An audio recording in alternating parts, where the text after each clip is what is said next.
You're watching the Eternal Tournament Series.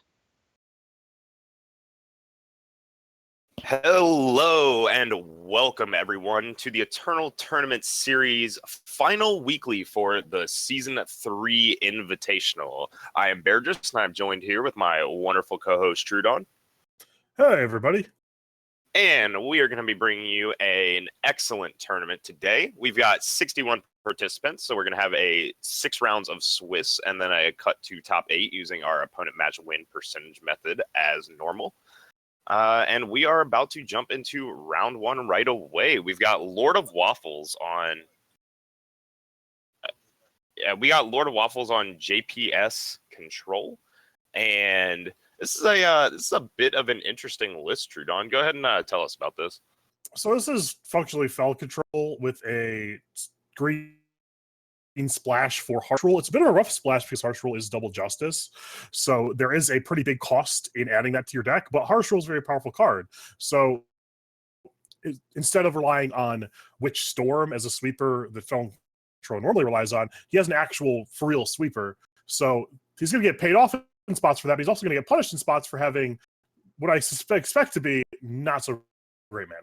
Yeah, and I have to agree there. I think the power base may be a little bit wonky since, you are trying to shoehorn in a third color into Felon Control at the last minute just for Harsh Rule, and you do need double justice, so it is a little bit hard to hit. On the other side of the table, though, we got Sorlix armed Rakano Warcry Armory, as the deck is being called, and this is another very interesting deck. There's a lot of weapons and mid-range cards in this deck, but it's still got a decent bit of the Rakano aggro and Warcry shell to it. Yep, the star of the show here is Longhorn Sergeant.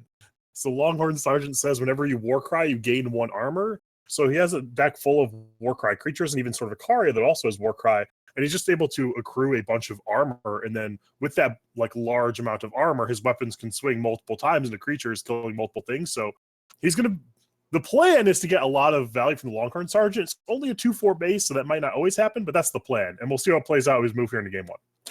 We will indeed. Let's take a look at these players' hands. LordOfWaffles is going to be on the play here, staring down a 5-power hand, likely going to take a redraw, and we do in fact see him take that, but this is not necessarily the best hand either to pick up. Sorlix get a little bit bailed out by the top deck Fire Sigil. He now has a reasonable draw. He has that Longhorn Sergeant, but no other Warcry creatures, and mainly it's just LordOfWaffles needs to really hit power for a while because he has nothing to do for the next 5 turns. Yeah, and we see instantly on LordOfWaffles' hand, he picked up a Thunderstrike Dragon off the top of the deck, and I believe this has been a relatively recent but more consistent addition to the Felon Control list since the buff.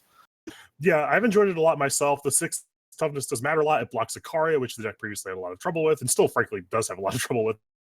But Thunderstrike Dragon does help a lot. I think it was honestly good before, and they didn't need to buff it, but now they buffed it, it's very, very good, so you kind of have to play it. So it's good to see.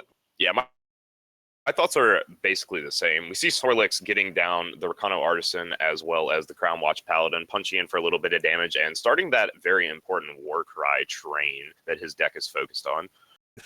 Yeah, he'll be able to throw down Longhorn Sergeant next turn, and the Crown Watch Paladin unfortunately can't attack into this. Oh, I guess he's content to trade the Crown Watch and the Torch for this Felon Bloodcaster, which is interesting, but we'll see if he's able to leverage this Longhorn Sergeant into making that Stone Scarmaul just unkillable.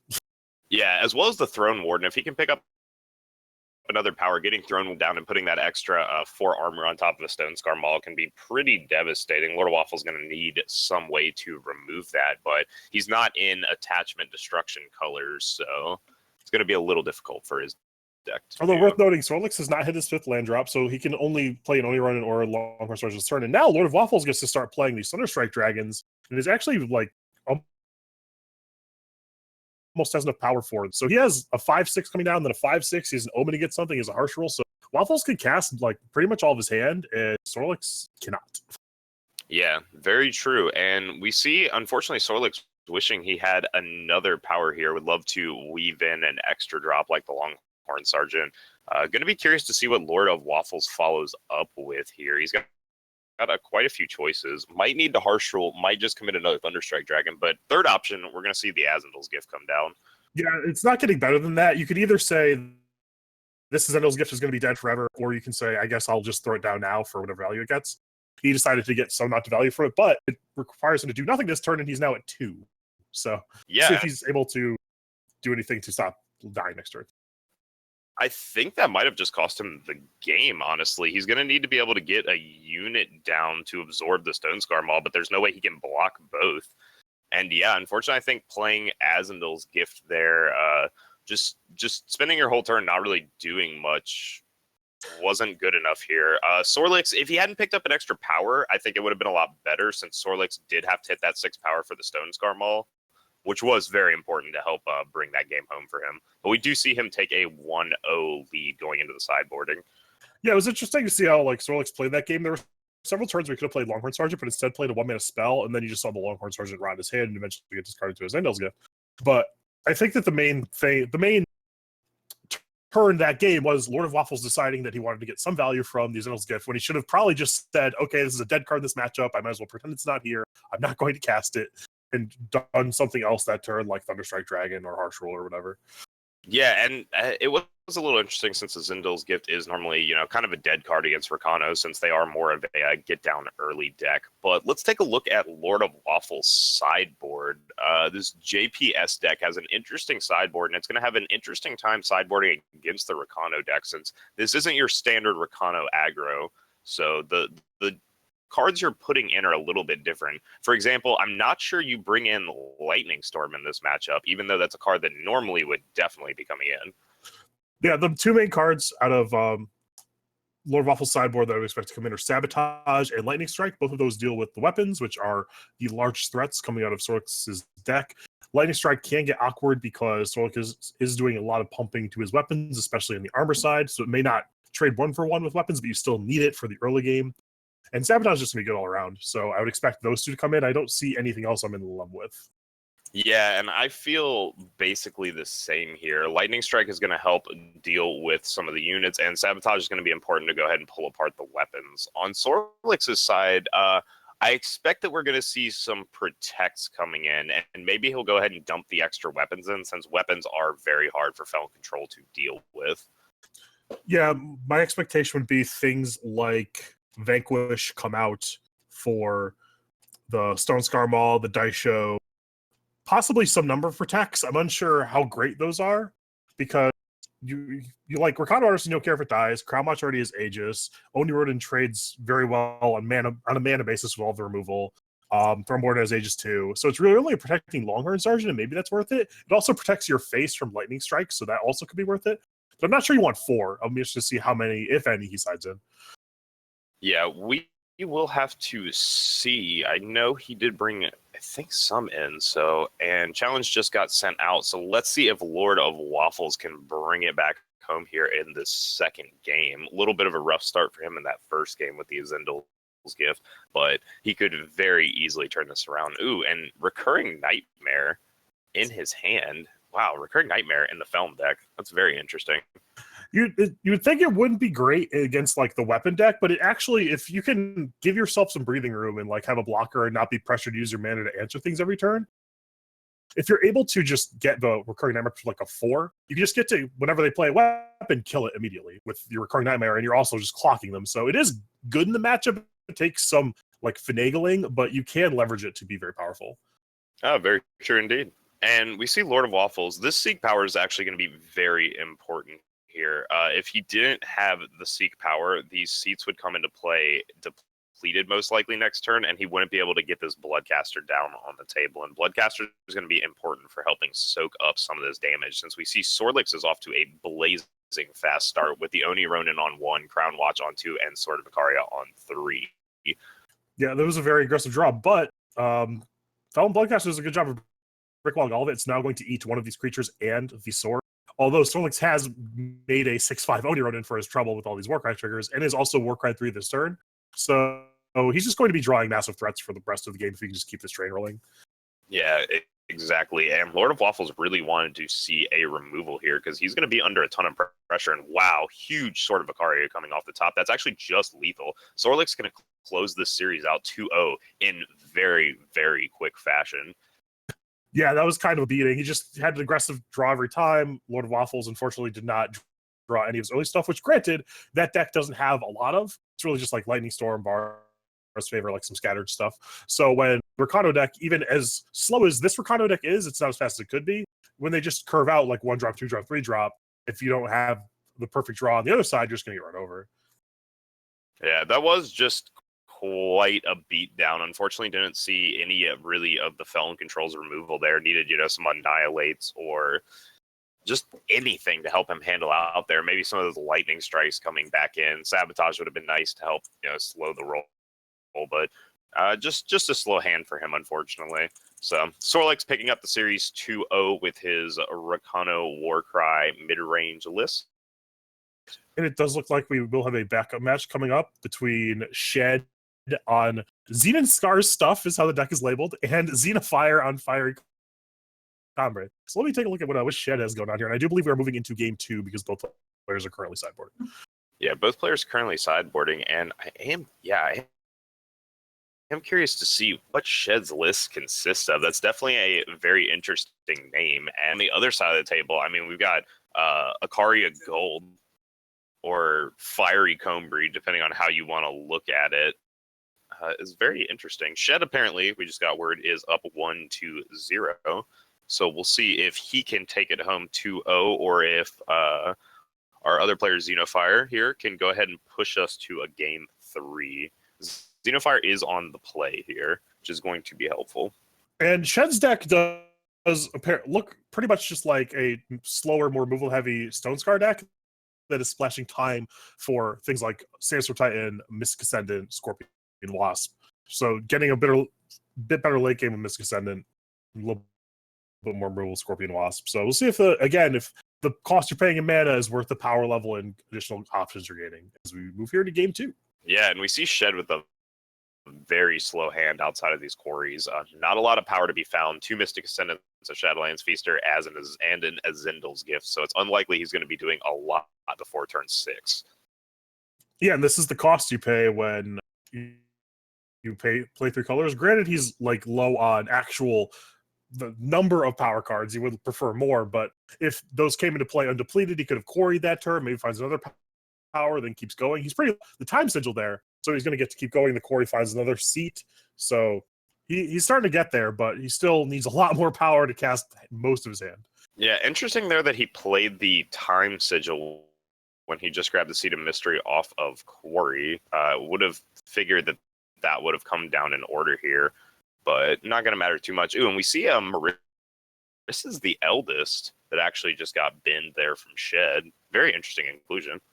Yeah, he does have it in the main deck. It is just a good, powerful endgame card. They have to deal with it. It snowballs very, very quickly. It's more potent with cards like when you have cards, the creatures it makes are a little bit underwhelming, but it still is making a creature like 2 creatures a turn, so it can snowball out of control pretty quick. But Shed likes to take the statue this turn to slow down the Sandstorm Titan. Yeah, and we see Xenofyre immediately responding to this Statuary Maiden with a Desert Marshal. Going to put Shed in a little bit of a tight spot here. He does have Death Strike, though, for next turn if he needs to take care of the Sandstorm Titan, and he very likely will when Xenofyre tries to swing back into it. Yeah, Shed just needs to stabilize the game to a point where he can get value out of these Mystic Ascendants, just run at the game with those, and this Death Strike helps him get there. Now there's like pretty much no pressure on the board. You can see there's no pressure on Xenofyre's hand. He just passes the turn. Now another quarry at the top gets a 7th power, which is interesting to see him play there because you'd want to get value from Mystic Ascendant, but maybe he's just locked into playing Azendel's Gift on the following turn, which it does appear to be the case. Yeah, I feel like you're either locked into playing Azendel's Gift or the 7th power would have also been nice here. When Xenofyre does hit his 7th power eventually, this Shadowlands Feaster ambushed into Icaria will end up trading very nicely for him. Going to be important here to go ahead and take care of that. But we'll see if Xenofyre even gets a chance play it with this Azendel's Gift coming down on him. Going to be a lot of cards getting discarded. Yeah, he's just going to play both Desert Marshals because he knows the only thing that can happen is he really wants to play Kari next turn, so he needs to drop a power, so he's not playing his Desert Marshal, and he doesn't hit it. He will get a 4/4 flyer for his troubles, but this is all just going to get straight into Shadow, so Shed's in a very, very good spot.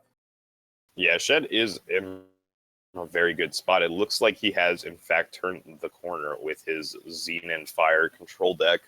After this Stray into Shadows comes down, I mean, he's essentially going to have a clear board. And now that Xenofyre is in complete top deck mode, I mean, we see just so much gas in Shed's hand.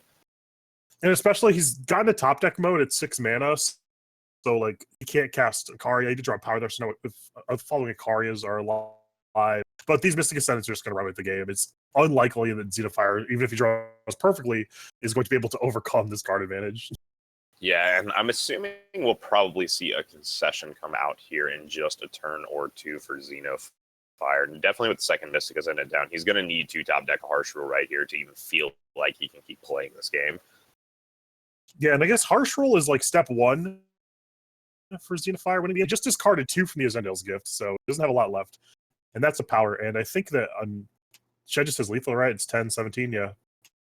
Or 18. Yep, 10, 18. So going to be another quick game out of Shed. And we see Azendel's Gift doing kind of the opposite of what we saw in the first game, actually ensuring the match win. But that is a difference in the decks that they're playing. Azendel's Gift, obviously, much better against a deck like the Fiery Combri or Akaria Gold, depending on what you would like to call it, since it is a very top-heavy deck. Lots of things you're building to with threats you're trying to, go ahead and finish the game off with. And we see that Azendel's Gift pay off huge there, just kind of burying Xenofyre.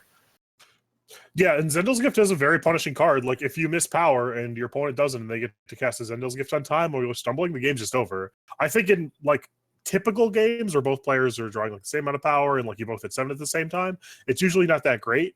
But that doesn't happen a lot. Like, it's hard to get to 7 mana on time. Most decks are not able to do that. Even the decks playing 7 drops like Akaria. So Zendel's Gift just is very, very good at punishing people for stumbling, which happens on a reasonable basis. Yeah, it does indeed. And, Shed honestly might have stumbled there, but he ended up using 2 quarries and grabbing power off of both of them. So didn't end up getting to use the cost reduction part of quarry, but often you don't need to. Quarry can be just very effective for what we saw right there, thinning the deck and pulling out those power to make sure that your curve is, moving along smoothly. Getting to Azendel's Gift on turn 7 is super important for those control decks that are still playing it. Yeah, I'm actually very interested in Shed's deck. There's a lot of like Stone Scar decks that are kind of confused, where they're trying to be aggressive, but they're like trying to be controlling, but there's other decks that do the controlling thing better. Shed splash time for things like Mystic Ascendant, which actually allows him to keep the Stone Scar like removal package with blockers and like Statue Remain and stuff, but then add like an actual late game to snowball people over, as we saw in that game. So I really like the time splash here. I'm not sure like the double time cards like Sandstorm Titan are necessary. The cost might be too high for those, but I really like Mystic Ascendant in the Stone Scar shell. Yeah, I do as well. I mean, it definitely proves a lot of power. Mystic Ascendant still only requiring a single time is a very splashable card. We do have a third backup match for you all, though. We are jumping into Toth201 on what looks like Akaria Gold as well against Calimdir, who's on TJP Control. Or this is actually, I think this might be Shimmering. Oh, TJP Midrange. My apologies. Looks like Shimmering Combri for a second, but it is, in fact, TJP Midrange. And Toth up 1-0 in this game right now, and looks... Calimir's up. Oh, my apologies. Calimdir's up, which is good for Calimdir because it looks to me like Toth may be able to secure this game here. Yeah, but anyone familiar with the Transformer series knows Toth and his Akaria Gold deck. He's brought it like every week for the past month. He's done a lot of tuning. The deck has like a pretty big toolbox. As you can see here, he has a lot of things to choose from his Rise to Akaria. So he's like built the deck in such a way where it's like a strong mid-range deck, but you also have this toolbox. And he does like to get Seraph there. If he's able to untap, it's a snowball with that. So certainly a reasonable choice. Yeah, and this is definitely something that we've harped on before on this very show, as well as me and Neon talked about on the podcast when we went over Toth's Akaria Gold deck. Rise to the Challenge is just such a powerful card due to the fact that you do get this insane toolbox to pull from. And we see him go ahead and grab the Seraph there, and that Seraph is already proving to be super useful, hitting a Valkyrie Enforcer off the first one, silencing Calimdir Sandstorm Titan. Yeah, and it's unfortunate because Toth has his own Sandstorm Titan preventing this Valkyrie from flying over. He can Desert Marshal his own Sandstorm Titan, but it feels like it. It would be lethal if they have nothing. So it's certainly something worth considering, but he elects to just activate the Seraph and ship in with the 6/6. Yeah, this is an interesting play. I honestly kind of would have liked to have seen the Desert Marshal there. I think I was kind of in agreement with your line. Just go ahead and Desert Marshal your own one and push for lethal that turn and, make your opponent have it, essentially. But instead, we just see the Valkyrie Enforcer trading with Sandstorm Titan. Toth in a very dominant board position right now, though. Calimdir going to need to find some sort of like a harsh rule to answer this. And I actually just looked through Calimdir's deck list, and he is playing 0 copies of Harsh Rule in the 90. So that is not an option for him. He has to get through this with just raw creature power, like Xenobylisks or something is what he's relying on. So see if he's able to do that, but doesn't look like it as lethal comes through here. And we are going to... Oh, no, that's... Yeah, 1-1. We're going to game 3. Yeah, going to game 3, Calimdir was up the first game, so we're going to see a little bit of sideboarding, hopefully, out of both these decks. I'm very curious to see what is in these lists here. Yeah, Calimdir is playing like... I've played against this on ladder a couple times the other day, and I liked it a lot. It's essentially Shimmering Combrei, except you're not playing like all the nonsense creatures.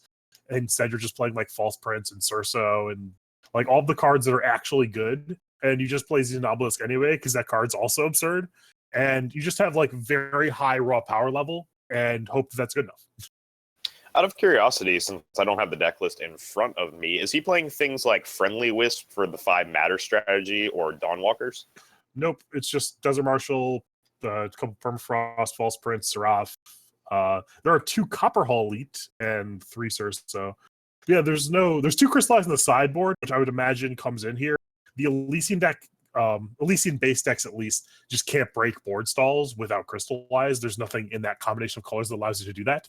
So the archetype is heavily reliant on Crystallize. Even in decks that don't play a lot of creatures, it can definitely devolve to a board stall in this matchup. So I would expect some number of Crystallize to be in the deck after board.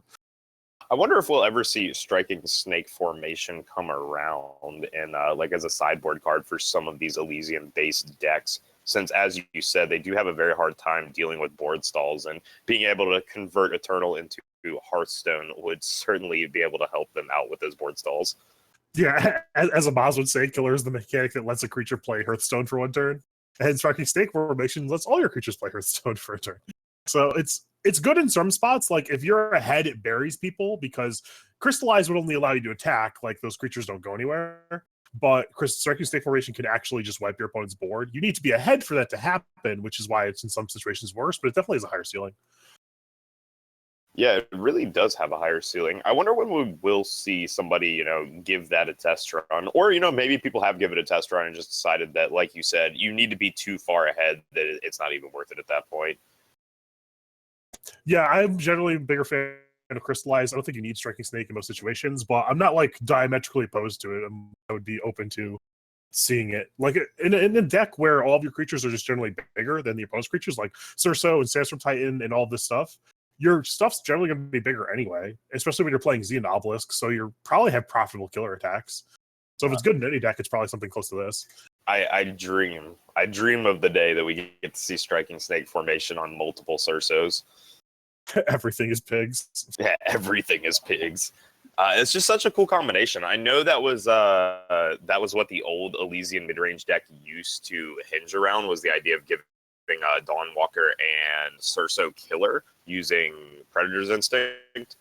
But obviously we haven't seen that in quite some time, mainly due, I think, to the Dawnwalker nerf that it comes back into play depleted or tapped down. Yeah, the rest of that deck is still very good though. I've tried to make it work on stream because I just like I remember in closed beta when I first started playing this game, just getting constantly dumpstered by like Cersos and Sandstorm Titans, and it's weird that like no one plays that deck anymore because all those creatures are still bigger than everything else. They're still the kings of creature combat. So I'm not sure like exactly what hurt it that much. Like the Dawnwalker thing matters, but it's not like it doesn't really hurt the fundamental concept of the deck. So it's interesting to see how that deck is kind of fallen by the wayside. Maybe it'll come back.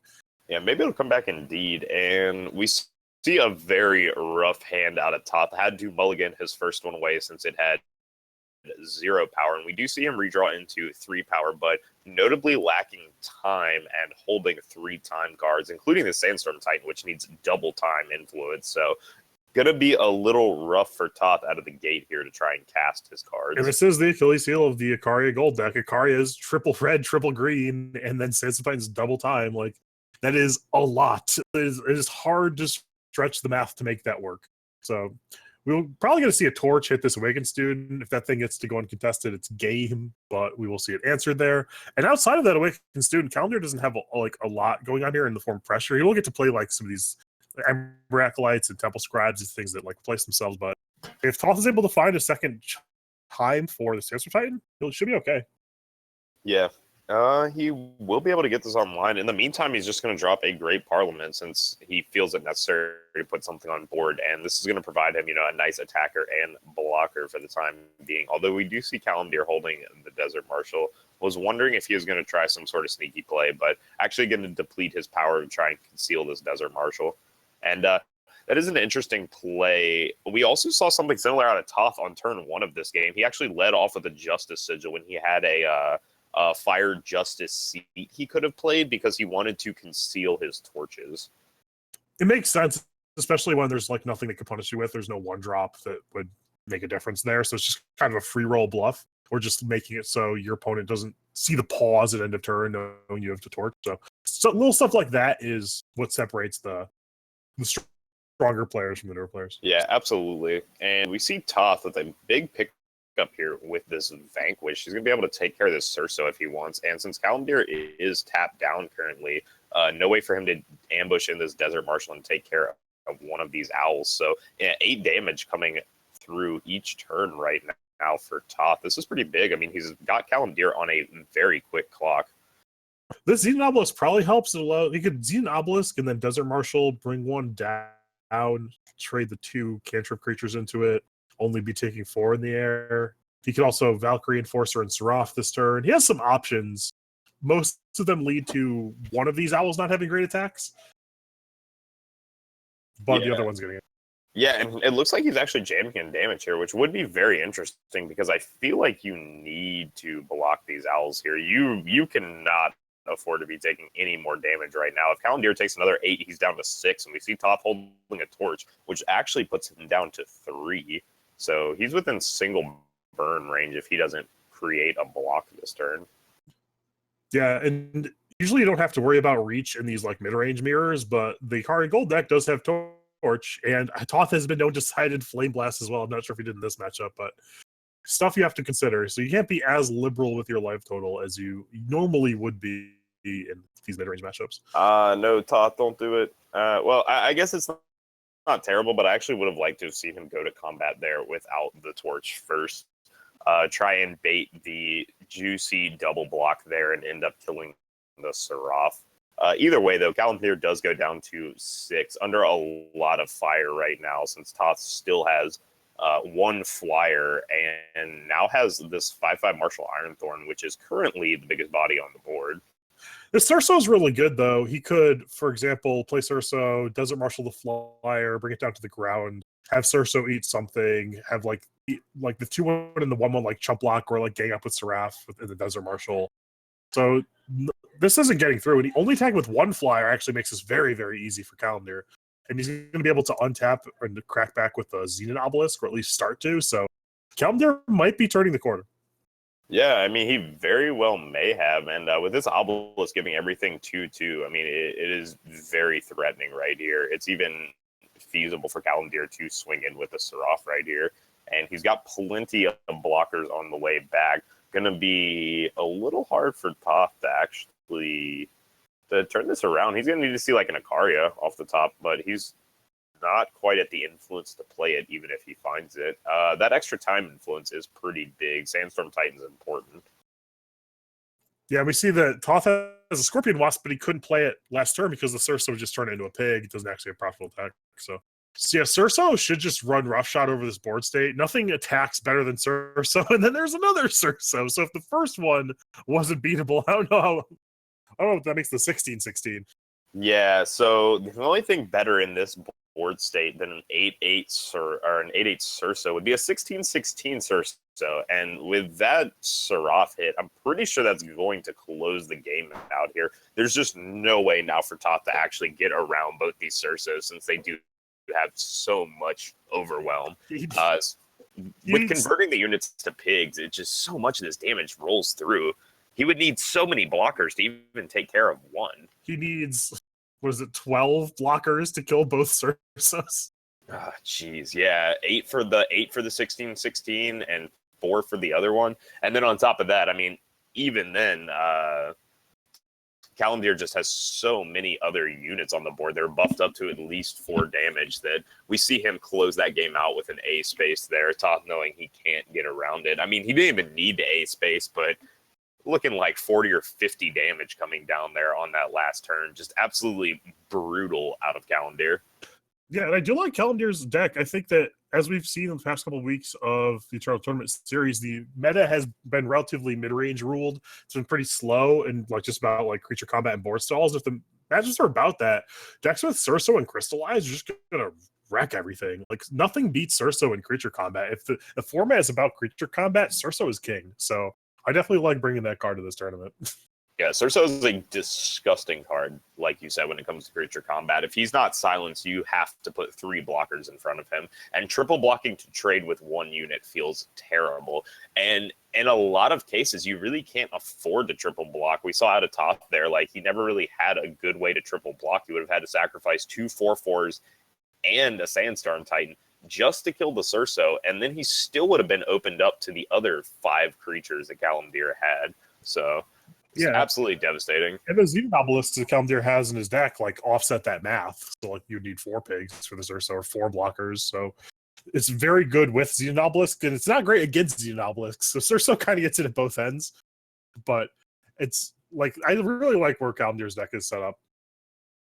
Yeah, I do as well. That was a very, very cool deck design. Both players on, very interesting 3-color builds. Obviously, as we've said before, Toth has been very well known in this last month or so for playing this Ikaria Gold deck, and we see him bringing it once again. Fine-tuned, I think, a little bit more even so than last time. Still working on it, and definitely a solid deck. We hope to see it in the later rounds, and I'm sure we will.